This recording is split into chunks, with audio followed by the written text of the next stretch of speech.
1856년 고고학자들은 로마에서 발굴 작업을 하던 중에 이상한 벽화 하나를 발견했습니다. 군인들의 수경지 벽에 못으로 십자가를 그린 그런 그림입니다. 그 십자가에는 한 사람이 매달려 있는데 이상하게도 그 머리는 당나귀의 머리를 하고 있었습니다. 그림 아래 서투른 필체로 알렉사메노스가 자기 신을 경배하고 있다라고 이렇게 쓰여 있습니다. 그리고 그 앞에는 십자가를 향해 기도하듯 손을 들고 있는 한 사람이 그려져 있었습니다. 학자들은 그 연대 측정을 통해서 이 그림이 주후 120년경에 그려졌다라는 것을 밝혀냈습니다. 그러니까 역사상 최초의 십자가 그림이었던 것이죠. 하지만 그것은 경멸과 조소의 십자가 그림이었습니다. 십자가에 달린 예수 그리스도가 당나귀의 모습을 하고 있는 것입니다. 그러니까 누구든 그에게 경배하는 자도 바로 그처럼 당나귀인 셈이다 라는 그런 조롱이 담긴 것이죠. 그리고 그로부터 14년이 지난 1870년 또 고고학자들이 또 다른 장소에서 전에 발견된 그림에 등장했던 그 그리스도인 알렉사메노스가 대답하는 그 대답을 발견하게 됩니다. 그곳에는 알렉사메노스는 충성을 다한다 라고 이렇게 쓰여 있는 것입니다. 여러분, 이 초대교회 당시 복음은 역사의 변두리에서 초라한 모습을 하고 있는 것 같아 보였다라는 것이죠. 복음은 사람들로부터 모욕과 조롱을 당하기 일쑤였고 부끄러운 것으로 여겨졌던 것입니다. 그래서 교회와 성도들은 세상 앞에서 당당하게 서기가 어렵지 않았을까라고 생각이 드는 것이죠. 그러나 당시 교회 성도들은 그 어느 때보다도 복음을 당당하게 자랑했고 세상을 구원할 유일한 진리로 선포했습니다. 오늘 본문에서 역시 사도 바울을 통해서 바로 그와 같은 모습을 우리가 목격할 수 있게 됩니다. 베스도가 단독으로 바울을 신문한 며칠 후에 아그리빠 왕과 그의 아내 버니게가 이 새로 부임한 총독 베스도를 환영하기 위해서 가이사라에 방문한 것입니다. 그야말로 정치인들이 흔히 하는 그런 정치적인 방문 아니겠습니까? 베스도는 잘 됐다는 듯이 아그리빠 왕에게 바울에 관한 여러 이 사건의 정황을 거론했습니다.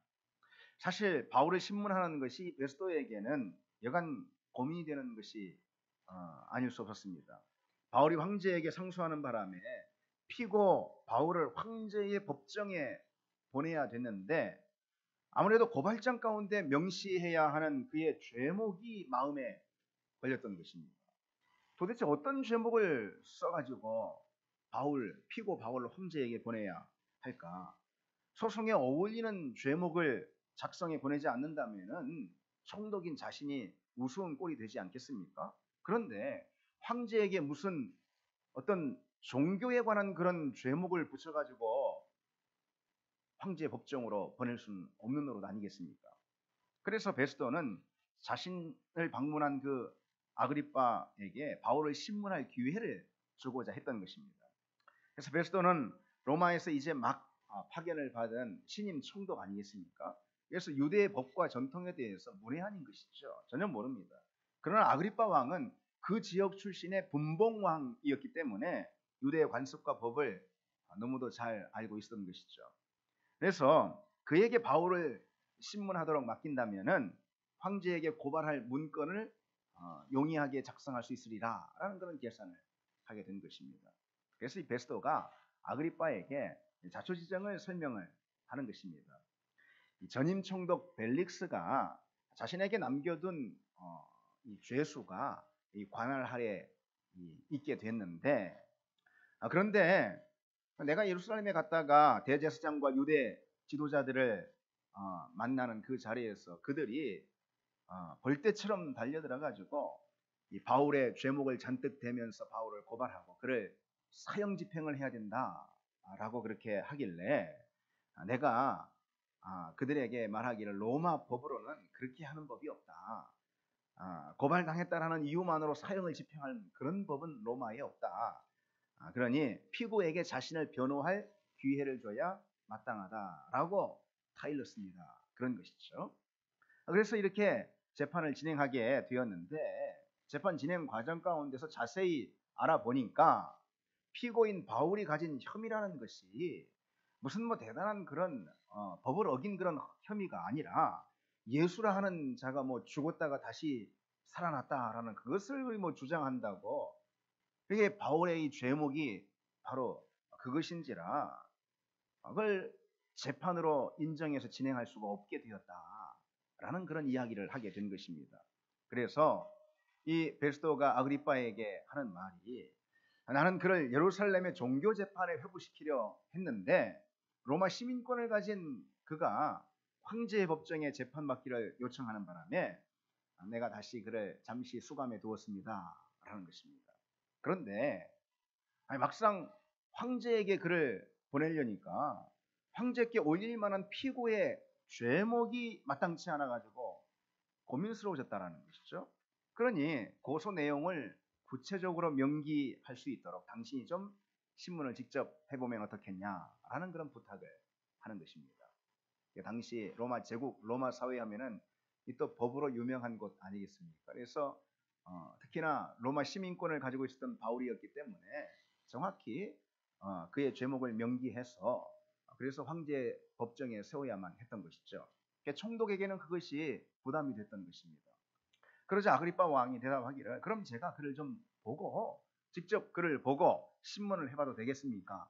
그래서 이튿날이 되자 베스도는 바울에 대한 재판을 다시 열게 된 것입니다. 사실 이 재판은 황제에게 이제 넘어갔기 때문에 바울을 향한 청문회, 일종의 청문회가 열리게 된 것이죠.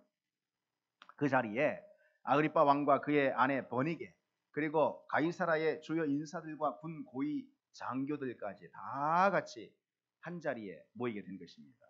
베스도를 비롯해서 아그리빠 왕과 버니게가 성대하고 위험 있게 입장을 해서 높은 곳에 자리하고 앉았습니다. 베스도가 손짓을 하자 바울이 죄수의 신분으로 포박을 당한 채 그 앞에 나오게 된 것이죠. 그러니까 오늘 우리가 나누려고 하는 이 메시지는 본문의 바로 그 장면입니다, 여러분.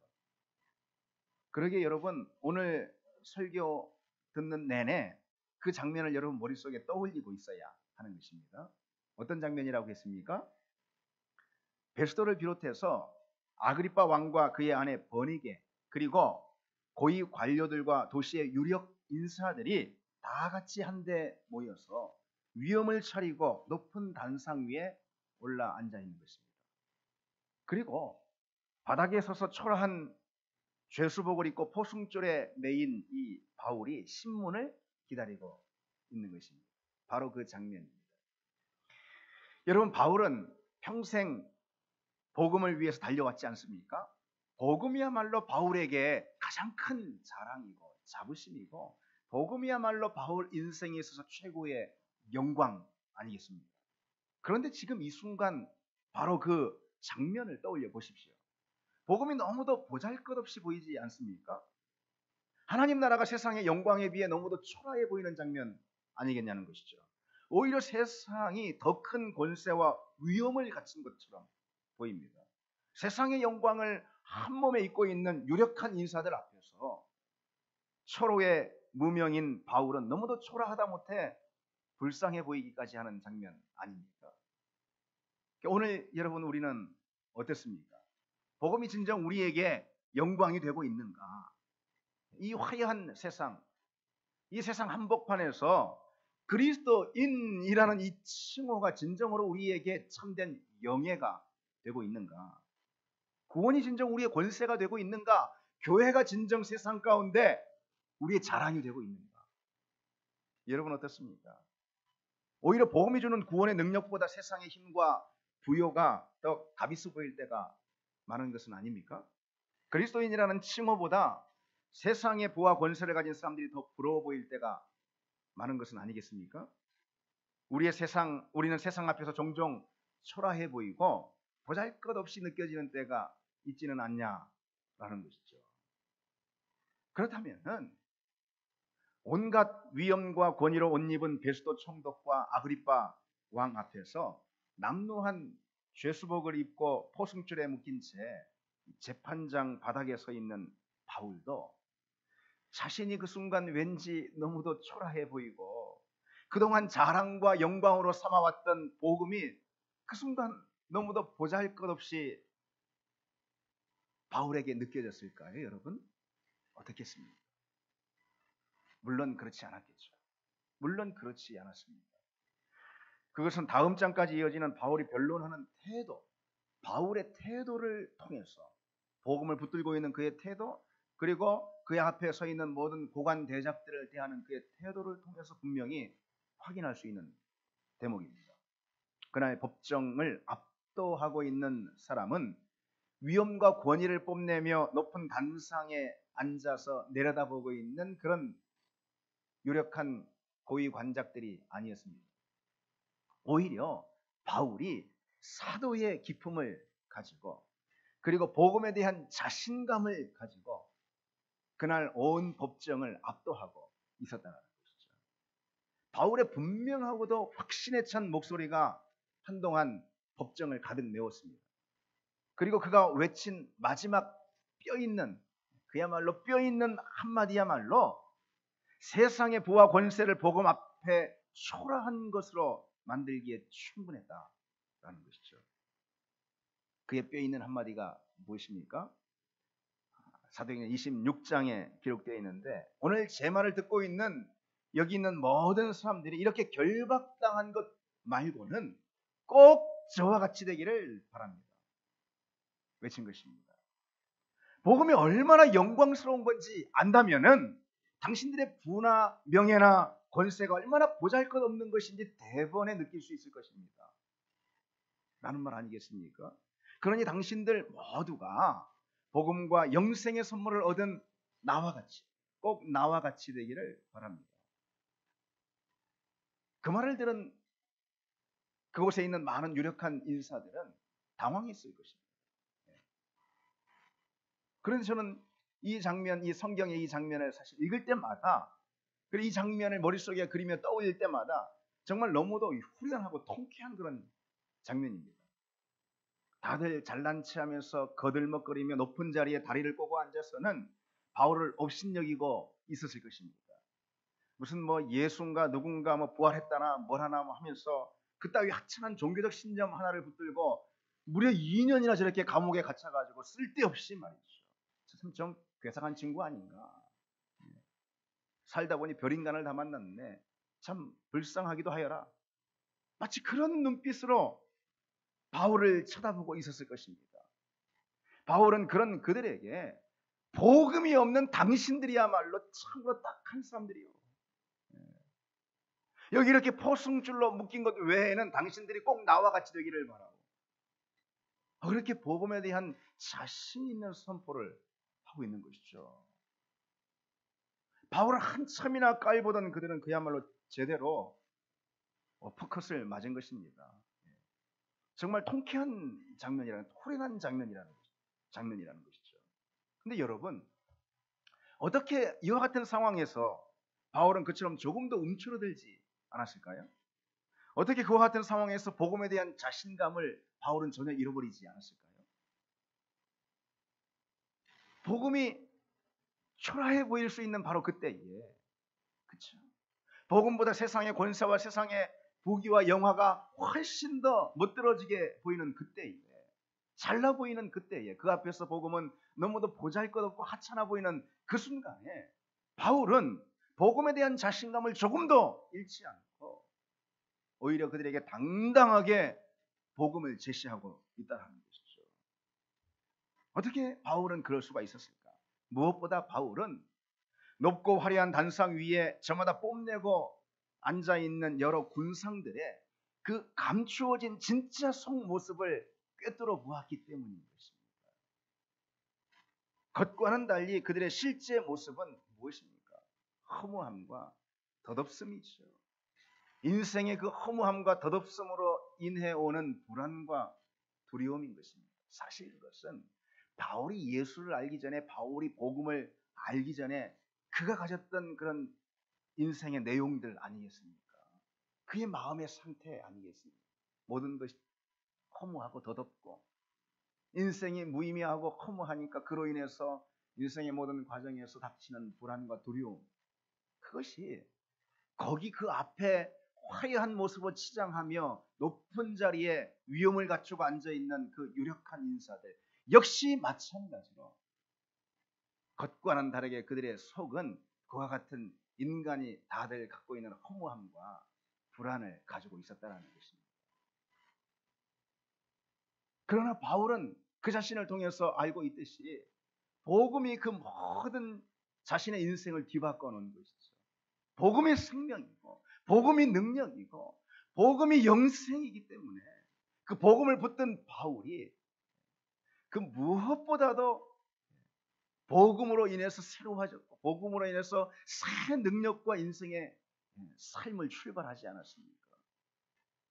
바울은 복음이 주는 그 능력을 알았기에 복음을 자랑할 수가 있었던 것이죠. 여러분, 우리가 그래서 이 시간 좀 더 자세하게 그 자리에 앉아있는 그 법정의 자리에 앉아있는 여러 군상들의 면모를 조금 더 들여다보기를 원합니다. 여러분 머릿속에 계속 지금 그 법정을 떠올리고 있습니까?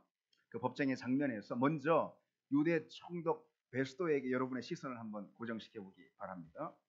그는 지금 신임 총독으로 부임해서 외부 인사의 첫 번째 접견을 맞이하고 있습니다. 그러니까 외부 유력 인사, 다시 말해서 아그리빠 왕이죠. 그 아그리빠 왕의 접견을 지금 그가 맞이하는 그 자리에서 재판까지, 바울의 재판까지 주무하고 있습니다. 그렇기 때문에 그는 공식 행사 때 입는 주홍색 예복을 화려하게 걸치고 있었을 것입니다. 그리고 자신의 권력을 한껏 드러내기 위해서 그야말로 화려한 참모진을 대동했습니다. 그리고 그 자리에 나타났어요. 고관 대작들과 군사 참모 그리고 도시의 유력 인사들이 자신을 따르도록 만든 것입니다. 연출한 것이죠. 신임 총독으로 와서 자신을 따르는 그런 화려한 그런 참모진들을 대동하는 것입니다. 심지어 자신의 취임을 축하하러 온 분봉왕 아그리빠까지 자신의 뒤에 세운 것입니다. 그 순간 베스도는 유대 땅에서 내가 으뜸이다. 유대 땅에서 내가 제일 잘났다. 그렇게 생각하지 않았겠습니까? 유대 땅은 다 내 발 아래에 있다. 그렇게 생각했을 것입니다. 자기 자신이 제일 잘나 보이고 자기 자신이 제일 자랑스러워 보였을 것입니다. 유대 총독이라는 직함이야말로 그에게 가장 큰 영예가 됐을 것입니다. 그래서인가 이 베스도의 복음에 대한 태도를 한번 보십시오. 그는 복음을 아주 사소하고 하찮하고 하잘것 없는 것으로 지금 여기고 있는 것입니다.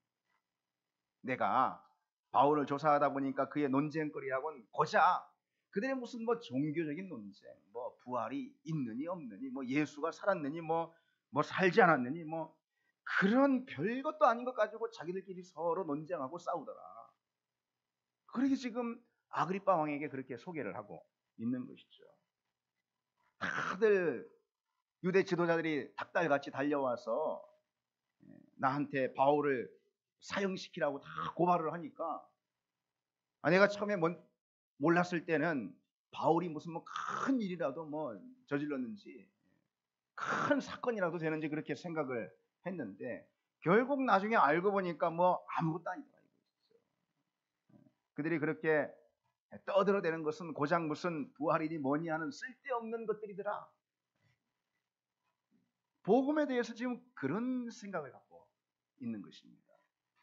베스도는 바울이 품고 있는 이 복음을 아주 사소하고 하찮은 것으로 여기고 있는 거예요. 그러니까 본문 20절에 내가 이 일에 대하여 어떻게 심리할지를 몰라서 라고 표현합니다. 이것은 자기가 무슨 법적인 지식이 없어서 자기가 지금 뭔가 부족해가지고 바울의 사건에 대해서 어떻게 심리할지를 잘 모르겠다, 그런 표현이 아닌 거예요. 이런 뜻인 거예요. 이것은요. 아니 이런 게 조사하고 심리할 그런 내용이라도 되는가 이게 바울의 이 사건이요. 예수라는 이가 죽었다 다시 살아났다라는 문제를 가지고 자기들끼리 그렇게 그러네 안 그러네 이렇게 서로 싸우는 거 가지고선 무슨 심리하고 조사하고 말 거나 되겠냐 이거죠.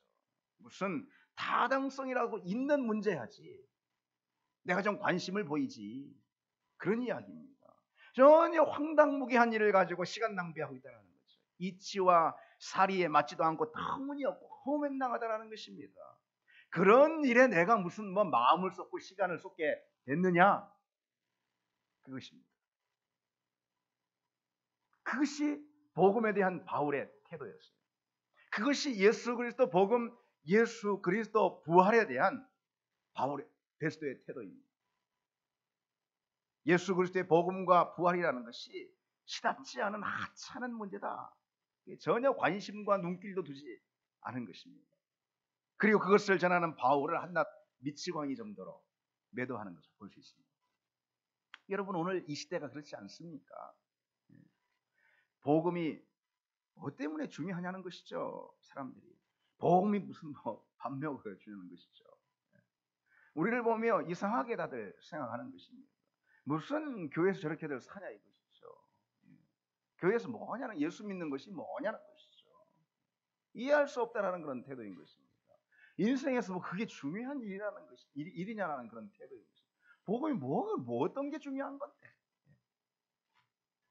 우리를 보고서도 아니, 우리가 복음을 들고 그들에게 나가기라도 한다면은 더더욱 그런 태도를 보이는 것 아니겠습니까? 여러분, 베스도를 다시 한번 보면은요, 안타까운 사실이, 그랬던 그가 2년 후에 갑자기 죽는 것을 볼 수 있어요.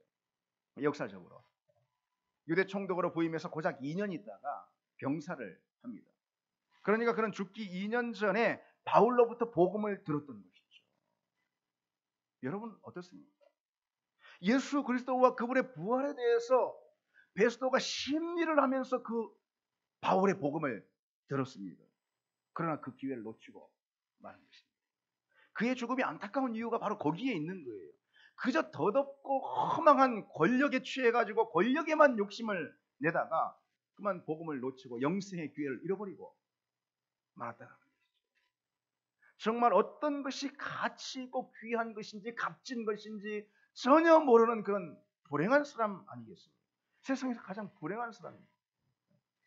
바울로부터 더군다나 법정의 자리에서 심리를 하면서 복음에 대해서 너무도 명확하게 들었는데 그는 그것을 자기 권력이 앞으로 이 10년, 100년이라도 가는 것처럼 생각해 권력을 쫓아가다가 복음이 그런 거 그따위 하찮은 거, 사소한 거, 별 볼 일 없는 거,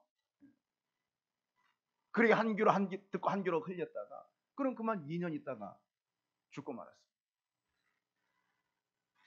여러분, 우리는 어떻습니까? 우리에게 복음이 정말 인생의 문제가 되고 있는가? 여러분, 우리에게 복음이 정말 인생의 문제가 되고 있습니까?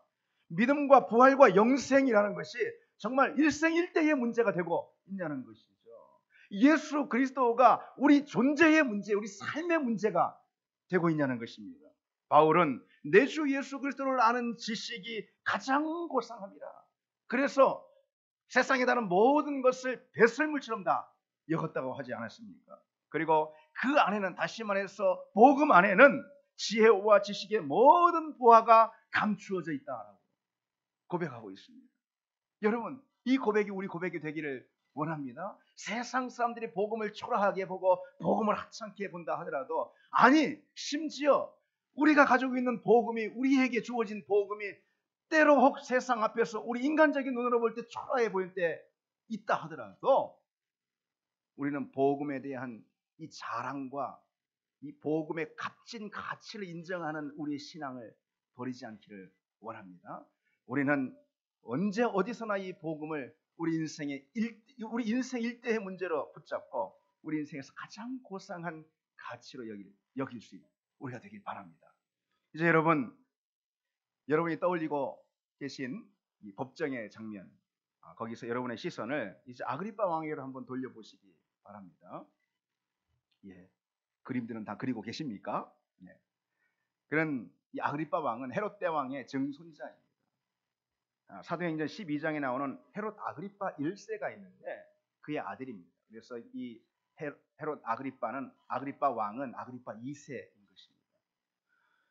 그는 비록 로마 황제로부터 팔레스틴 북동쪽에 작은 왕국을 받았지만은 로마 황제는 그를 배려해서 예루살렘 성전을 맡아 관리하는 그런 권한을 그에게 주었고, 대제사장을 임명하고 해임하는 그런 권한을 그에게 줬습니다. 막강한 권한이었습니다. 그러니까 성전을 딱 움켜쥐고 대제사장을 임명하고 또 파면하는 그런 권한을 줬다라는 것은요, 유대 사회를 움켜쥐고 주무를 수 있는 그런 막강한 권력이 그에게 있었다라는 걸 의미하는 것입니다. 그런 그가 왕관을 쓰고 왕복을 입고 오늘 본문에 기록되어 있지 않습니까? 그야말로 왕의 위엄을 갖추고 바울을 신문하고 있는 것이죠. 아그리빠에게 주목할 점은요, 오늘 본문에 그의 곁에 등장하는 버니게라는 그런 여인입니다. 버니게는 사실 아그리빠의 친누이였어요. 친여동생. 그런데 그녀는 마치 아그리빠 왕의 아내처럼 행세하고 있지 않습니까? 그래서 당시 아그리빠 왕과 버니게 있죠. 그들이 근친상간의 관계다라는 소문이 파다했다는 것입니다. 사실 버니게는 삼촌인 헤롯 칼리스와 결혼을 했어요. 근데 몇 년 만에 자기 삼촌이 죽었습니다. 참 이 집안은 정말 이상한 집안입니다. 원래 헤롯 가문 전체가 4대에 걸쳐 헤롯 가문이 100년이 넘게 유대 땅을 다스리는데 전체가 헤롯 대왕부터 헤롯 1세죠. 헤롯 1세로부터 시작해서 정말 정신 이상자라고 볼 수 있는 그런 가문이었습니다. 어쨌든 이 헤롯 가문의 마지막 세대 헤롯 아그리파 2세입니다. 근데 그 여동생 버니게는 삼촌인 헤롯 칼리스와 결혼하고 칼리스가 그만 몇 년 만에 죽으니까 친오빠인 아그리파 2세의 정부가 되는 것입니다. 중앙정부 그런 정부 말고 여러분 정부가 됩니다. 첩이 됩니다. 첩이. 말이 됩니까? 그러다가 후에 길리기아 왕 폴레몬이라는 사람과 결혼을 하는데요. 가만 보니까 별로 권력이 별로 없는 거예요. 저 변방에 떨어진 작은 나라, 작은 왕국의 왕이라 그 나라 왕의 왕후가 되는 게 별로 그렇게 좋아 보이지 않았습니다. 그래서 이혼을 해버립니다. 그리고 이번에는 로마의 장군이자 당시 로마 제국에서 실세 권력가였던 티투스라는 장군의 첩이 됩니다. 그러나 나중에 이 티투스가 로마의 황제가 진짜 되거든요. 로마의 황제가 되자 버니게를 버려버리고 맙니다. 로마 황제의 황후가 되려는 그런 야심찬 그의 야망이 좌절이 되는 그런 순간인 것이죠. 여러분 생각해 보세요. 이 버니게는요, 평생 불나방같이 권력을 쫓아다녔습니다. 남자보다 여자가 이 권력에 한번 취하면 무섭습니다. 사랑도 필요 없어요. 명예 그딴 거 필요 없어요. 신의 필요 없습니다. 다 내던지고 그저 오직 권력과 권력이 주는 부와 화려함만 쫓아서 이 사람 저 사람 갈아타는 것입니다. 그게 바로 버니게였습니다. 그런 버니게 자신의 여동생을 자신의 첩으로 또 정부로 삼고 있는 사람이 아그리빠 왕이었어요. 정말 웃기는 집안 아니겠습니까? 그래서 한마디로 아그리빠와 그의 아내 버니게는 부끄러움을 모르는 인간들이에요. 부끄러운 줄 모르고 지금 재판장 위에 높이 앉아가지고 보란듯이 지금 바울을 재판하고 있는 것입니다. 그들은 그야말로 회칠한 무덤과도 같은 사람들이에요. 속은 더럽고 추한데 무덤에 시체가 썩듯이 더럽고 추한데 그저 껍데기에 왕관을 씌우고 왕복을 입혀놓은 것 뿐이라는 것입니다. 그런 그들 정말로 부끄러운 짓을 하고도 부끄러운 줄 모르는 그런 사람들이 높은 자리에 앉아가지고 바울을 비웃고 있는 것입니다. 복음이라고 예수라는 사람이 죽었다가 살았는데 살았냐 안 살았냐 같다고 싸운다고 살았냐 안 살았냐 같다고 갔다가 서로 싸운다고 하면서 복음을 비웃고 있는 것입니다. 그저 세상의 부와 권력이 자신들에게 있다라는 그 이유 하나만으로 복음을 얕잡아보고 하찮게 여기는 것이죠. 그러나 여러분 바울을 한번 보십시오. 바울이 전혀 위축되지 않잖아요. 역시 당당하게 그들 앞에서 복음을 전하는 것입니다. 복음이 초라한 것이 아니라 당신들이 초라하다. 복음 앞에서. 복음을 부끄러워할 것이 아니다. 복음이 부끄러운 것이 아니라 복음 앞에 당신들이 부끄러운 자들이다. 바울이 전혀 위축되지 않고 복음을 부끄러움 없이 당당하게 그들 앞에서 증거합니다. 사실 그 자리가 그 세상의 권세와 권력, 위험이 가득 찬 그 법정의 자리, 다들 높은 자리에 앉아서 있는 유력 인사들, 별의별 무슨 총독의 옷으로 왕의 옷으로 치장을 하며 왕관을 쓰고 있는 그 사람들 앞에서 바울은 남루한 죄수복을 입고 포승줄에 매어서 바닥에 서 있습니다. 얼마나 복음이 초라해 보이는 그런 순간 아니겠습니까? 자기 자신이 그들 앞에서 얼마나 하찮아 보이겠습니까? 그러나 바울은 복음을 그 순간에도 당당하게 그들에게 당당하게 복음을 내밀었다라는 것이죠. 로마서 1장 16절에 바울이 이렇게 고백합니다. 내가 복음을 부끄러워하지 아니하노니 이 복음은 모든 믿는 자에게 구원을 주시는 하나님의 능력이 됩니다. 복음은 하나님의 능력이라는 것이죠. 저 앞에 있는 유력 인사들에게나 또는 거드름 피우고 서 있고 앉아 있는 그 높은 자리에 있는 지위 있는 지도자들이나 그 누구에게나 복음은 그들에게 능력이고 그들에게 복음이 없으면 그들은 연약한 자일 뿐이라는 것입니다. 여러분, 바울의 이 당당함과 복음에 대한 확신과 자신감이 오늘 우리에게도 있기를 원합니다. 그것이 복음의 빚진 자들의 마땅한 태도 아니겠습니까? 아니, 그것이 우리가 날마다 복음을 누리는 사람들이라면은 그 복음에 대한 마땅한 태도 아니겠습니까? 복음이 우리의 생명이 됐고 복음이 우리의 권세가 되고 복음이 우리에게 천국과 영생이 된다면은 복음에 대한 마땅한 태도가 바로 그와 같은 것 아니겠습니까? 세상 앞에 당당하게 복음을 내놓을 수 있는 그런 사람이 복음에 대한 마땅한 태도를 보이는 사람이라는 것이죠. 여러분은 어떤 사람들이겠습니까? 오늘 간증문 순서가 제가 보니까 이민욱 집사님이더라고요, 교회. 근데 이 간증문을 제가 오늘 새벽에 가만 읽어보니까 오늘 설교와 맥을 같이 해서 소개를 안 하고 넘어갈 뻔했는데 간증문을 제가 보니 오늘 설교와 맥을 딱 같이 해서 제가 일부를 여러분들에게 읽어드리고자 합니다. 들어보십시오. 교회 전체적으로 이동탄 지역전도 활동이 주중과 토요일에 의욕적으로 진행되던 시기에 저는 제한적 상황으로 인해 참여하지 못한 무거운 마음과 부담감으로 고민하게 되었습니다. 문득 서울에서 퇴근길에 신논현역에서 이동탄으로 가는 6002번 광역버스가 떠올랐습니다.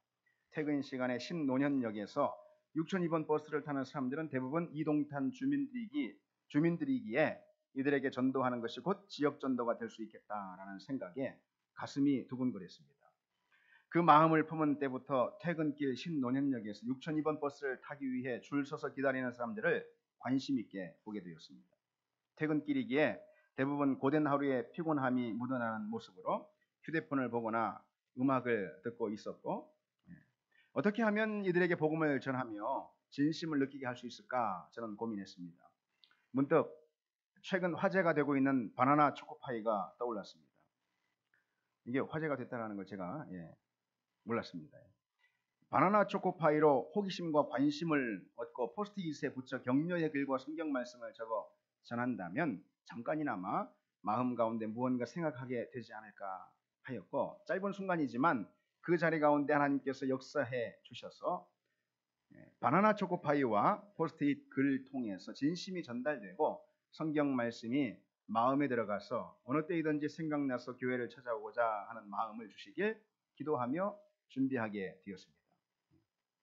드디어 처음 그 도전을 실행하게 된 날, 퇴근길 신논현역 안에서 기도하고 나와 광역버스 정류장이 있는 곳까지 쿵쾅거리는 가슴을 부여잡고 걸어갔습니다.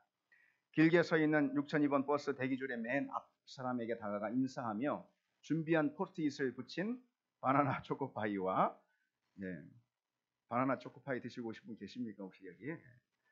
교회 소개지, 교회 리플렛을 전하는 순간 그곳에서 여러 버스 대기줄에 서 있던 수많은 사람들의 뜨거운 시선과 마주하게 되었습니다. 생각지 못했던 상황에 갑자기 제 얼굴은 붉어지고 땀이 비오듯 흐르며 떨리는 손과 목소리로 겨우 끝에 서 있는 사람까지 전하고는 황급히 그 자리를 피했습니다. 옮긴 그 자리에서 자책하는 마음이 저를 사로잡았습니다. 왜 내가 얼굴이 붉어지고 떨린 거지? 내가 이상한 사람처럼 보이는 게 부끄러웠던 걸까? 더 당당하고 밝게 전했어야 했는데 난 복음을 부끄러워했던 걸까? 하지만 곧바로 하나님께서 마음 가운데 말씀으로 다시금 무장하게 하셨습니다.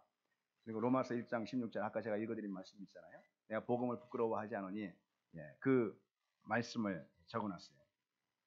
그렇게 처음 전했던 사람들은 사람들을 태운 버스를 기도함에 보내게 되고 준비한 바나나 초코파이와 교회 소개제가 남아 있어 다음 버스를 기다리는 사람들이 채워지길 기쁨으로 기다리며 평안함 가운데 다시 한번 전할 수 있어서 감사했습니다. 지난주 마지막으로 집에 남아있던 바나나 초코파이와 교회 소개제를 준비하며 아내와 밤새 포스트잇에 글과 성경 말씀을 적으면서 하나님께서 그 자리 가운데 역사해 주시길 예비하신 한 영혼을 만나게 해달라고 기도하며 다시금 간절한 마음을 품게 되었습니다. 신노년역에서 전하는 가운데 여전히 뜨거운 시선을 한 몸에 받았지만 오히려 이들 마음 가운데 궁금증이 일어나길 기도했습니다. 저 사람은 왜 저렇게까지 할까?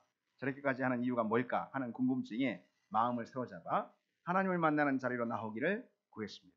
복음은 때를 얻든지 못 얻든지 어디에서나 전해야 할 기쁜 소식이며 내게 결코 부끄러운 것이 아닌 생명을 살리는 세상 그 무엇보다도 귀한 것임을 깨닫게 하심에 감사합니다. 아멘. 예. 여러분, 복음은 우리에게 능력이 됨을 믿습니다. 복음은 우리에게 부끄러움이 아니라 자랑임을 믿습니다. 복음은 우리에게 참된 영광과 영예가 됨을 믿습니다. 복음은 그 무엇보다도 우리에게 가장 귀한 것임을 믿습니다. 복음이 생명입니다. 복음이 능력이고 권세이고 영생 아니겠습니까? 복음은 그래서 그 무엇과도 바꿀 수 없는 것임을 믿습니다. 그 복음으로 인해서 오늘도 당당하고 세상 앞에 두려움 없이 부끄러움 없이 초라함 없이 그 복음을 당당하게 증거할 수 있는, 그리고 복음으로 그렇게 사는 여러분의 모습이 되기를 바랍니다. 이제 우리 같이 함께